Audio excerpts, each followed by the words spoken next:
મિત્રો સાથે મેં યોજાતી લાઈવ ન્યૂઝમાં આપ સૌનું હાર્દિક સ્વાગત છે। સામાજિક કાર્યકર અને કોંગ્રેસના આગેવાન વિજય જાદવ વડોદરા મહાનગરપાલિકાની વડી કચેરી ખાતે પહોંચ્યા અને તેમના વિસ્તાર નવાયાર્ડથી છણી જગતનાકા સુધી ડિવાઈડરના પથ્થર બદલવા મામલે તેમણે ગળામાં પ્લેકાર્ડ પહેરીને પથ્થર લઈ આવી પાલિકા ખાતે પ્રદર્શન કર્યું હતું અને આવેદનપત્ર થકી જૂના પથ્થર સારા હોવા છતાંય કેમ નવા પથ્થર લગાવવામાં આવે છે તેવો સવાલ કર્યો। આ મામલે તપાસ થાય અને જવાબદાર અધિકારીઓ સામે કાર્યવાહી થાય તેવી માંગણી વિજય જાદવે કરી છે। આજે અમે મ્યુનિસિપલ કમિશનરશ્રીને આવેદનપત્ર સુપ્રત કરવા આવ્યા છે। વડોદરા શહેરની અંદર ભ્રષ્ટાચારે ત્રાહિમામ પોકારી દીધો છે। ક્યાંક ને ક્યાંક કોર્પોરેશનની તિજોરી ભરેલી હોય તો અધિકારીઓનું કોન્ટ્રાક્ટરોને ઊંઘ આવતી નથી અને એક એવું જ એક મોટું ઉદાહરણ અત્યારે અમારા વિસ્તારની અંદર નવાડથી લઈને જકાતનાકા સુધી મુખ્ય માર્ગનું જે વચ્ચે ડિવાઈડર છે એ ડિવાઈડરના જૂના પથ્થરોએ બદલવાની કામગીરી હાથમાં કોર્પોરેશન લીધેલી છે।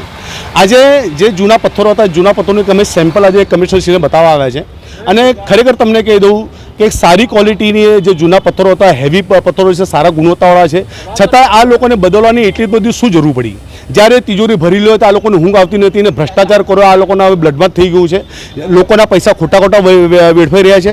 એટલે અમારી કમિશનરશ્રીને એક જ માંગ છે કે આ જે પથ્થર લાવે છે પથ્થરની તમે ગુણવત્તા તમે તપાસ કરો અને અત્યારે જે નવા પથ્થરો છે એની તમે ગુણવત્તા તપાસ કરો। તમને બંનેમાં વસ્તુમાં ફરક પડશે અને આ તો તમને ખરેખર કહી દઉં છે આજની તારીખની અંદર લોકોને રસ્તા સારા મળતા નથી, ડ્રેનેજો ભરાઈ જાય છે અને ખરેખર જ્યાં ખર્ચા કોર્પોરેશન કરવા જોઈએ ત્યાં કોર્પોરેશન ખર્ચા કરતી નથી ને આવી રીતે અંધેરનગરી ગાંડુ રાજા જેવું કામ અત્યારે તંત્ર કરી રહ્યું છે। ગમે ત્યારે કંઈ પ્યોર બ્લોકનું તમે જો પ્યોર બ્લોક આવે એટલે ગમે ત્યારે પ્યોર બ્લોક ઉઠાવીને નાખી દેવાના, નવા નાખી દેવાના અને એ પ્યોર બ્લોક ગમે ત્યારે તમે જો કે કોઈ બી ખૂના ખતરામાં પડેલા હોય છે એટલે લોકોના પૈસા ખોટા વેડફાઈ રહ્યા છે। અને અમારી એક જ માંગ છે કે આની પાછળ જે પણ અધિકારી કે જે ખરેખર આનું જે પણ અધિકારીને અંડરની આની કામગીરી ચાલતી હતી એટલે તો શું જોઈને પથ્થર બદલવાની કામગીરી હાથમાં લીધી એટલે આની પણ તપાસ થાય અને જે પણ કોન્ટ્રાક્ટર જે પણ અધિકારી હશે એને વહેલામાં વહેલી તકે સસ્પેન્ડ કરવાની માંગ સાથે આજે અમે કમિશનરશ્રીને આવેદનપત્ર આપવા આવ્યા છે।